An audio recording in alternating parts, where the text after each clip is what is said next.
Hey everyone, have I here been a video on Dragon Ball Z Dokkan Battle. In this video, I'm going to be discussing the Dokkan Awakening for the Metal Golden Cooler, and then the Janemba Black unit that's going to be dropping next month in the Super Dragon Ball Hero Celebration. So with that, if you're new to my channel, like, subscribe, comment below, do all that good stuff. Let's go ahead and dive right in.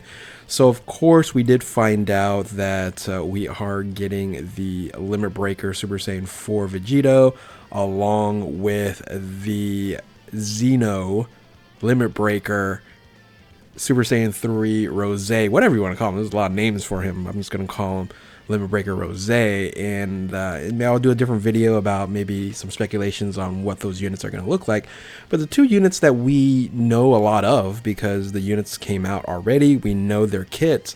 The question is what their kits are going to look like after they Dokkan Awaken, and that's Golden Metal Cooler, and then they call this Modified Janemba, but from the Super Dragon Ball Heroes collaborative anime there. I don't say collaborative, what's the word for it? I can't think now. I'm lost for words. The promotional anime is Janemba Black, right? So those units there, as you can see, that's what the card art is going to look like. Let's go ahead and dive into then the units in of itself and say, okay, what is this actually going to be when they Dokkan Awaken? And it's very interesting because when they Dokkan, and I'm not a huge fan of this, hopefully in the future they stop doing this, is providing us units that don't awaken. So for example, the upcoming units in Limit Breaker, Super Saiyan 4 Vegito, and then the Rose, it looks like they're already awakened units, but I'm hoping we don't get any more units that we have to wait for their awakening. It's just not a big fan of that. Of course, last year we ended up getting, I think it was last year, right? We ended up getting the Super Saiyan 4 Gohan and Super Saiyan 4 Bardock as their awakening. I'd say the Gohan is actually usable, but now we're getting these units as the awakened unit. So let's go ahead and take a look at these units first and foremost, and then see what we can possibly predict and expect when they awaken. Of course, the leader skill doesn't matter. It's going to be crossover, probably 150, whatever that number is. But the biggest issue with these units are one, they're blue coin units, so the banner in of itself isn't all that great, but these are also supreme damage units, and they're not immense damage, so their damage in of itself is going to be consistently lower than immense damage. So just kind of keep that in mind. These aren't generally damage dealing type of units, but in this case this does raise super attack, raises attack and defense for one turn. They might add something to the end of this, or maybe add greatly raises attack for one turn, but they might stay the same. Maybe they do like lowers defense or some worthless affix right here. That's what I'm expecting there. I don't think they're going to be boosting this up. It would be nice to see greatly raises, but because of this additional chance of doing additional super attack here, they might not end up doing that, but we'll see. Now the passive skill is interesting due to the fact that they're definitely going to increase this. I can see them going to possibly 160, only like 10% increase, or maybe even like if they want to boost it up to like 180, I can see that happening as well. And then you have launches additional attack that has a high chance of becoming a super attack. What I'm hoping is that turns into a great chance. That would be amazing, but I've been seeing a lot more high chances than anything else. So, and the high chance being only 30%, I kind of don't really like that all that much. So having a great chance would be amazing, or even better, it just gives a guaranteed super attack. I don't think that's going to happen, but maybe if they increase that to great chance, I would love that. And great chance, it's 50%, I'm sorry.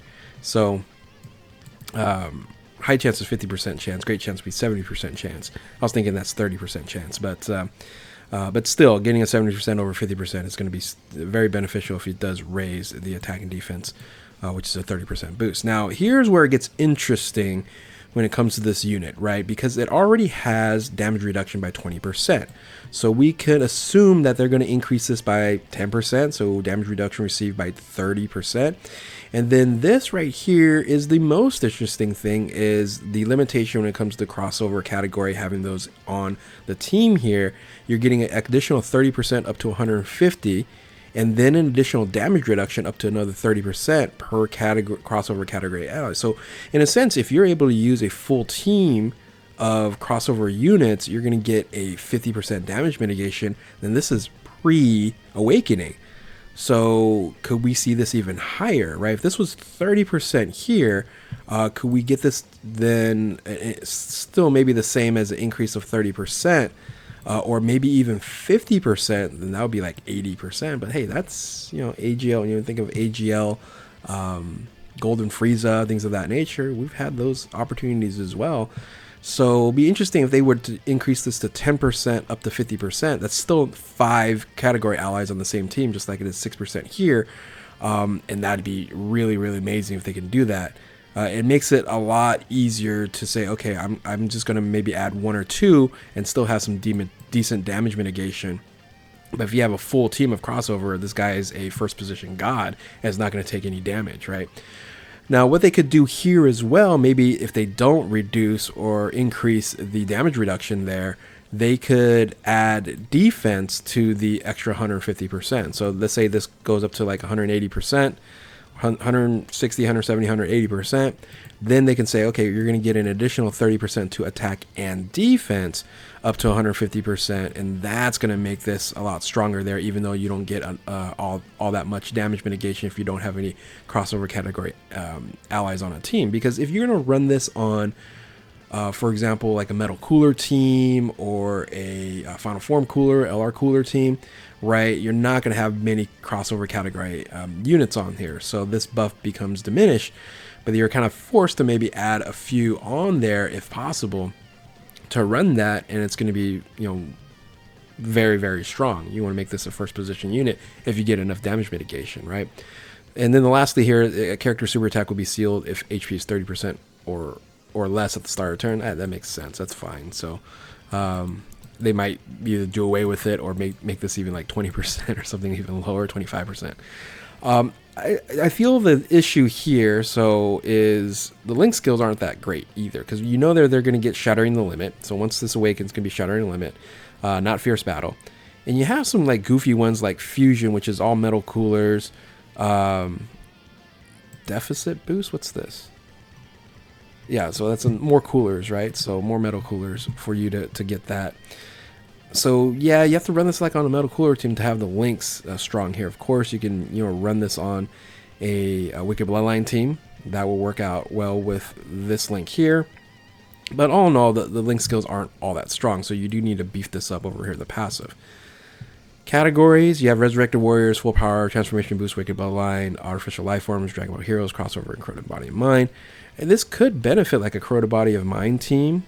Or even a Full Power team. It's interesting that it's on several categories that could benefit from having a unit that's going to be having a lot of damage mitigation. So I'm hoping that that's what they do. So I'm hoping this goes to 100 and at least 170. So let's say 180. Have this as a great chance. Have this as 30%. Have this as attack and defense. And maybe if they just want to keep this the same, that's fine. Or what I'm really hoping is 10% up to 50% if possible, right? That'd be amazing. So that's what I'm predicting. That's what I'm hoping for. And when you're looking at, some of these other units here, like, Golden Cooler, this is a great unit to actually run if it had more opportunities of running Dragon Ball Hero type of units on here, and if it had more damage mitigation, right? So unfortunately, the time we're in, we need that damage mitigation, we need that guard, and this unit here is going to be generally run on maybe like this type of team with Metal Cooler, maybe linked with this unit on a different team here. So anyway, that's my thoughts on Golden Metal Cooler. Now let's talk about Janemba Black, or Janemba Modified here. This is another unit that's interesting what they can do with this Dokkan Awakening. Because when you look at, again, leader scale doesn't matter, it's probably going to be 150, they could add here, 50%, right? Raises attack and defense by 50% for 3 turns. That'd be amazing, right? So you can have like a mini stack here. The biggest thing that we need to figure out here is this high chance, right? Is this 50% still? Yeah, 50% chance of actually guarding for 5 turns from the start of the turn. This just needs to be guard. If they make this guard here, then we got ourselves a unit, right? When you look at, you know, other Janembas, right? Guards attacks in the first or second turn. This is what makes this unit even usable. Now, if they do that here, or maybe a great chance for 5 turns, this right here is a scenario where we just hate, right? Guard against all attacks when facing 2 or more enemies.